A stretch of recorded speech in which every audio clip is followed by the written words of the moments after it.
Saludos mis atrincherados, ¿cómo están? Hoy toca hablar un poquito sobre el Señor de los Boquenillos de Amazon. La polémica sobre esta nueva serie, disque adaptación de la obra de Tolkien, que se va a llamar Los Anillos de Poder, se desató hace un tiempo y puedes hablar sobre todo lo que en el principio se dijo, pues ya como que se ha dicho todo, ¿no? Sin embargo, hace un tiempo se hizo una entrevista que ha pasado como desapercibida, pero es a mi entender importantísima, ya que aunque el asunto trata de El Señor de los Boquenillos, lo que se dijo en él se aplica a todo lo que hace la progresía hoy en día, cuando atrapa alguna serie de TV o película del cine entre sus garras. ¿Cómo así? Pues ahora vamos a ver eso. Hace ya un tiempo salió un artículo titulado El experto en igualdad y diversidad del Señor de los Anillos de Vanity Fair acusa a Tolkien de orientalismo y aplaude a Amazon por eliminar a los personajes blancos. Este artículo hacía referencia a unas declaraciones de estas disque expertas en Tolkien, Mariana Ríos Maldonado y Dimitra Fimi. De verdad que se nota a leguas que antes que expertas son activistas militantes. Me hace recordar cuando el silencioso Bob, que debió quedarse silencioso, pues agarró He-Man y ante la avalancha de críticas, porque ya se sospechaba lo que iba a pasar, dijo que no nos preocupemos porque lo asesoraría un fan de He-Man. En ese momento no recuerdo el nombre del tipo, pero recuerdo que este asesor fanático de He-Man era funcionario de Netflix y el problema fue que este asesor era más activista que fan. El resultado fue el Walkman que se vio y que recibió muy poca aprobación. Estas chicas son lo mismo. Han estudiado a Tolkien, pero lo mandan bien lejos si choca con su activismo. Antes de continuar, tengo que indicarles que para no importunar a Yorontub, como vamos a usar la palabra con N, vamos a reemplazarla por Prieto. También vamos a reemplazar la palabra que comienza con Ra y termina con Sista por marginacionista, y la palabra que empieza con N y termina con Asi la reemplazaremos por seguidor del pintor frustrado austriaco del bigotito. Ya saben, me refiero al pintor frustrado austriaco del bigotito. Dicho esto, continuemos.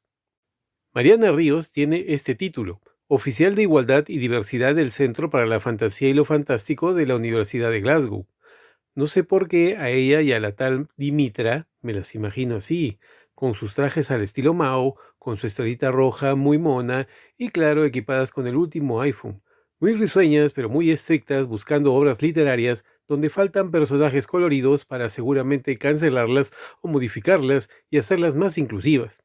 No sé por qué ese título tan largo y rimbombante me parece inútil para esa universidad como el Ministerio de la Igualdad para España, en verdad. Estas expertas en Tolkien, como buenos cuervos que les sacan los ojos a quien les da de comer, se han puesto a acusar a Tolkien de orientalismo y justifican la decisión de Amazon de inventar personajes prietos y demás. Y bueno, ellas tratan torpemente, debo decir, de refutar las críticas de los fans que hemos expresado nuestra desaprobación al respecto, ya que lo que se viene haciendo parece ser un mamarracho argumental de Amazon, un fanfiction de 1.000 millones que Tolkien, pues no aprobaría. De Tolkien no tiene casi nada.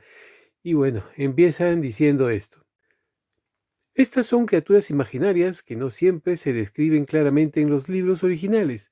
Tolkien estaba más interesado en las cuestiones metafísicas que biológicas. Como bien las refutan en el artículo, Tolkien dedicó mucho tiempo a los árboles genealógicos y, por ejemplo, proporcionó una genealogía de los Bolson de Hobbiton o el linaje de los reyes de la primera marca. No entiendo cómo una supuesta experta en Tolkien pudo haber hecho semejante afirmación cuando la evidencia es contundente. Tolkien invirtió mucho tiempo en crear los árboles genealógicos y detallando numerosas líneas de reyes y linajes. Luego, estas supuestas investigadoras dicen, aún así hay alguna evidencia de elfos y hobbits de piel oscura en los borradores del Silmarillion y el prólogo del Señor de los Anillos. Y como bien dice el artículo, de esa evidencia no muestran nada. Tolkien habla de los hobbits y de los tipos de hobbit. Por ejemplo, habla de los Harfoots, describiéndolos de piel más morena, más pequeños y más cortos. Y dice que no tenían barba ni botas. Ojo, entonces había hobbits que usaban calzado. Suponemos que las expertas se agarran de esta descripción para justificar la piel oscura de los personajes inventados por Amazon.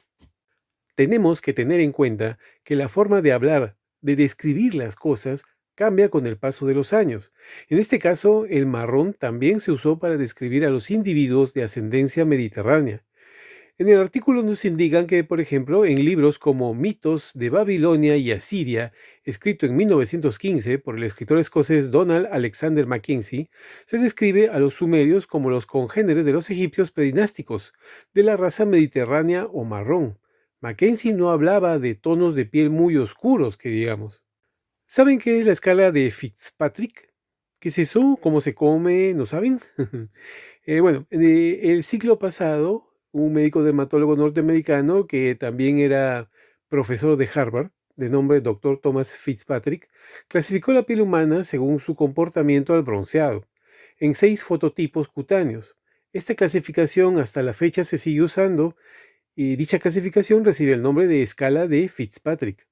Estamos viendo los tonos de piel según la escala. Cuando los ingleses hablan de piel morena, se refieren a un tono mediterráneo que según la escala sería el 3. Este tipo de piel es de razas de Europa Central, con tonos aceitunados en algunos mediterráneos y tono amarillo en asiáticos, cabello rubio o castaño claro, color de ojos verdes, azules o marrones. Durante la temporada de invierno tienen un tono claro y durante la exposición solar en verano pueden broncearse. Este sería el caso de Sam, a quien se describe moreno, y a Frodo blanco, siendo un descendiente de los Brandybooks, es en parte de Fallowhite. Tolkien escribe, en su regazo yacía la cabeza de Frodo, ahogado profundamente en el sueño. Sobre su frente blanca yacía una de las manos marrones de Sam, y la otra yacía suavemente sobre el pecho de su amo. Pues aquí la piel de Sam no se está describiendo como la piel de un hindú o ¿no? de una persona oscura, sino como el caso del tipo 3, una piel tipo 3, ¿no? Mientras que la de Frodo sería del 1 o el tipo 2. Debemos indicar que el Frodo de las películas es un tanto menos blanco que el de los libros. Después de que las críticas llegaron a borbotones, la gente de Amazon y sus partidarios contraatacaron, tratando torpemente de hacer ver a Tolkien como un progre que estaría de acuerdo con sus forzados cambios, con frases como sus historias tratan sobre razas ficticias que hacen su mejor trabajo cuando dejan el aislamiento de sus propias culturas y se unen, mostrando una carta donde Tolkien claramente se mostraba como un contrario a la doctrina de los seguidores del pintor frustrado austriaco del Bigotito, lo cual fue completamente descabellado, pero lógico para los progres, ya que según ellos todos los puristas somos marginacionistas o seguidores del pintor frustrado austriaco del Bigotito. Maldito llorón, tú, la de eufemismos que tenemos que inventarnos, caramba. La palabra marginacionista para etiquetar a sus contrarios surge de la boca de los progres ante la falta de argumentos, para validar su accionar, por decirlo de alguna manera, y así tenemos titulares lamentables como este. Claro que aquí yo les doy la razón en parte, que dice nuestra Tierra Media, y sí, este señor de los Joquenillos era su Tierra Media, no la Tierra Media de Tolkien. La revista Esquire también saltó por Amazon y en su artículo podemos encontrar el siguiente texto. Parece que a los autores de estos comentarios no les ha hecho ninguna gracia la diversidad racial de la que hace gala la serie, donde encontraremos al primer elfo que no será blanco nuclear y a la primera mujer negra en interpretar a un enano en el universo de Tolkien, interpretados respectivamente por Ismael Cruz Córdoba y Sofía Nombuete. Para Masinri, el elfo de la cruz mantendrá una relación ilícita con una humana interpretada por la actriz de origen iraní Nazanin Boniadi, y el actor de ascendencia jamaicana Sir Lenny Henry va a ser de un anciano precursor de los hobbits. Para los marginacionistas es un escándalo. Para los marginacionistas un escándalo, dice. Nuevamente se nos etiqueta de esa manera a todos los que no estamos de acuerdo con la diversidad forzada metida con calzador de Amazon. Otra cosa que me da risa es cuando dicen, para más Inri, el elfo de Cruz mantendrá una relación ilícita con una humana interpretada por la actriz de origen iraní Nazanin Boniadi. Que la actriz sea brasileña, turca o hindú, no importa mientras su apariencia cuadre con un habitante de la Tierra Media. y bueno, y que la actriz actúe bien, ¿no? Pues aquí vemos su foto y está muy bien, podría incluso ser una habitante de Gondor. Como se vio en las películas de Peter Jackson, los de Gondor eran de piel blanca y pelo oscuro. Los progres me dan risa, ellos son los que piden cosas tan absurdas como que si un personaje es mexicano, lo tiene que interpretar un mexicano. No puede ser un puertorriqueño o peruano. Ellos son los exageradamente quisquillosos cuando le tocan un personaje que admiran, pero cuando el personaje no les interesa, allí sí hasta de sexo le cambian. Como podemos ver, ya se cansaron y se dieron cuenta de que Tolkien para nada era de su bando. Era un conservador católico que creó lo más cercano a una mitología que tendrán los británicos, y la creó con mucho detalle. Tan es así que en el mundo de Tolkien, por lo menos cuando hablamos de humanos, es diverso, existiendo la gente de raza preta, pero en su lugar, no todos mezclados. Surge la interrogante, ¿es que de ahora en adelante todo aquel que escribe una novela de fantasía ambientada en un mundo medieval está obligado a crear un mundo Benetton? ¿Estaría mal crear equipos de personajes como los que vemos en estas ilustraciones? ¿A fuerza tendría que haber un prieto por allí? Yo creo que para nada. Si queremos hacer un mundo creíble y con diversidad, pues tenemos que ubicar a las diversas razas que lo habitarán en sus respectivos espacios. Que un mundo sea diverso no quiere decir que necesariamente todos sus habitantes deban estar mezclados. Un mundo diverso también implica que existan lejanos países donde la gente tenga sus propias costumbres, cultura y color de piel característico. Lo que da risa es que cuando se recrea un mundo habitado por prietos como el Wakanda del UCM, allí sí ninguno de estos Social Justice Warriors reclama diversidad. Y esto debo decir que está bien que Wakanda sea así.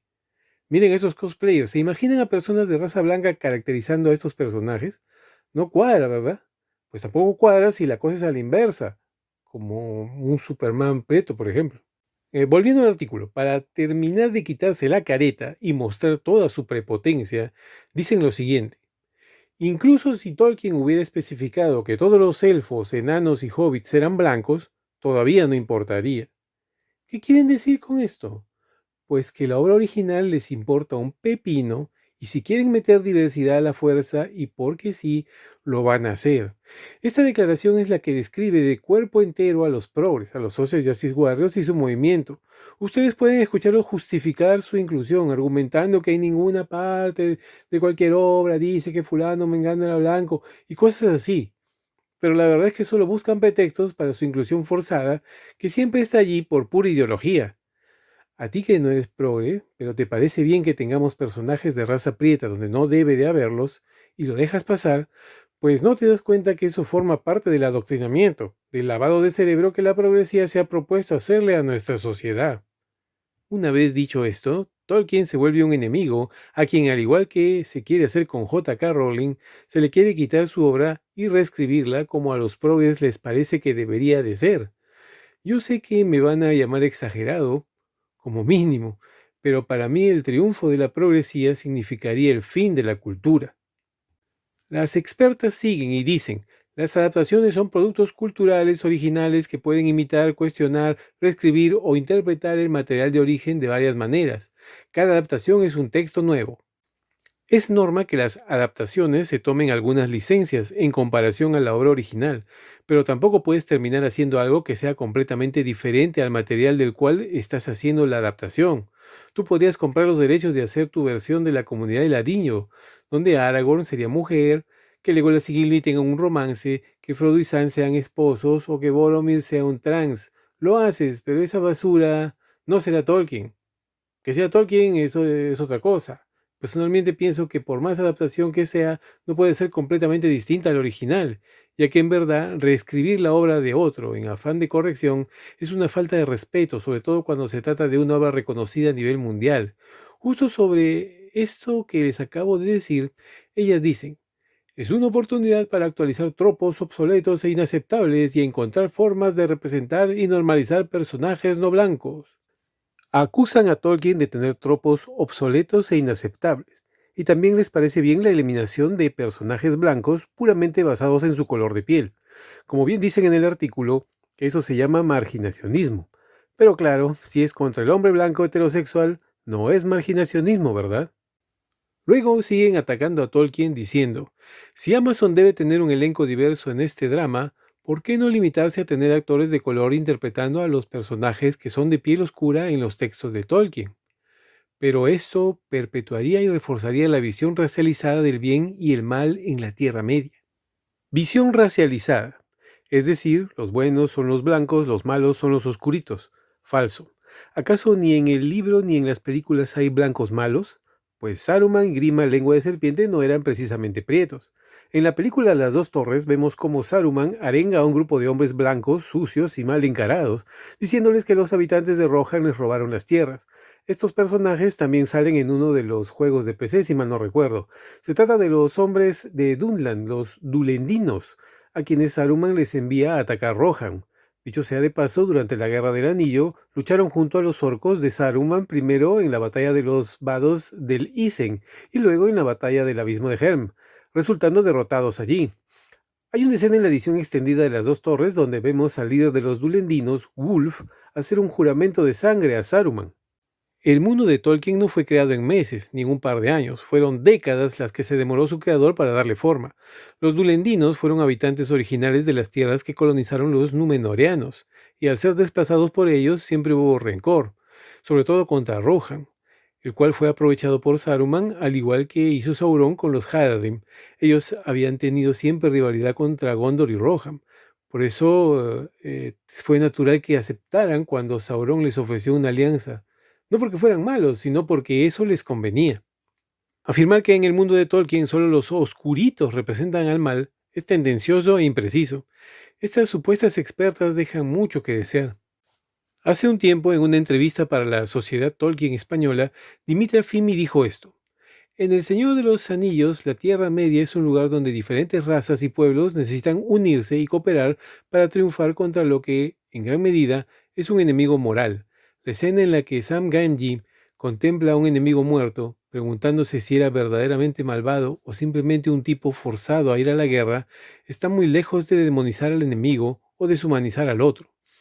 Tales complejidades son la razón por la que algunas piezas literarias siguen siendo leídas y tienen diferentes significados para las nuevas generaciones. Dimitra dijo esto y ahora prácticamente dice que Tolkien es malo. En las películas es Faramir quien hace la reflexión que le toca hacer a Sam en el libro. Esto se ve en la versión extendida de Las Dos Torres, en la escena en la que Frodo y Sam son apresados por los Rangers de Gondor, al mando de Faramir. Les dejo el link para que vean la escena. En ella se ve como Faramir, frente al cadáver de un Haradrim muerto, dice: Te preguntas cuál era su nombre y de dónde vino, y si de veras era malo en el fondo. ¿Qué mentiras o amenazas lo llevaron a esta larga marcha desde casa? Y si preferiría haberse quedado allí, en paz. En las guerras no es que tu enemigo sea malo.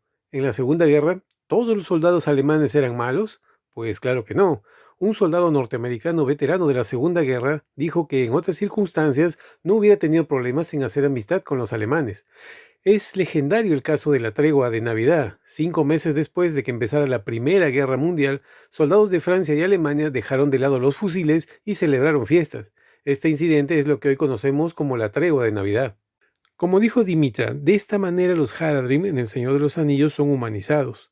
Con esta reflexión, Tolkien nos dice que a pesar de ser aliado de Sauron, los Haradrim no son hombres malos, solo que les tocó estar de parte de Sauron por la geopolítica de la Tierra Media, por conveniencia, como ya dije, y que sean de piel oscura no tiene nada que ver, ya que son un enemigo natural de Gondor, como lo fueron los Dulendinos, quienes, como ya dijimos, eran de piel clara. Luego siguen afirmando que Tolkien hizo una especie de alegorías. La representación de Tolkien de los orcos, legiones de criaturas malvadas, y los hombres que se alían con Sauron, el archivillano de El Señor de los Anillos, utiliza muchos estereotipos asociados con el orientalismo y el lenguaje del prejuicio que a menudo se encuentran en la literatura de la era del imperialismo británico. Tolkien nació y creció a finales de los periodos victoriano y eduardiano. El hijo de Tolkien, Christopher, detalló que Tolkien rechazó este tipo de lectura alegórica de sus libros. Christopher Tolkien abordó las lecturas alegóricas de la obra de su padre diciendo: la gente puede, por supuesto, encontrar alegorías si lo desean, pero como puede ver, estaba totalmente fuera de su concepción de lo que estaba haciendo y de lo que él llamaba fantasía.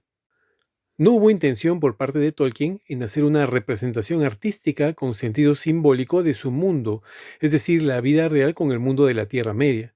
Ojo, no confundir con influencias como la mitología nórdica, el catolicismo, la revolución industrial y demás. Tolkien dejó muy claro que si la Segunda Guerra Mundial hubiera tenido alguna influencia en la historia, habría tenido una trama distinta. En el libro El Señor de los Anillos, La Comunidad del Anillo, un capítulo considerado muy importante es La Sombra del Pasado. Este capítulo fue escrito mucho antes de 1939, es decir, antes de la guerra, y se sabe que poco o nada de la guerra que comenzó ese año modificó los escritos originales.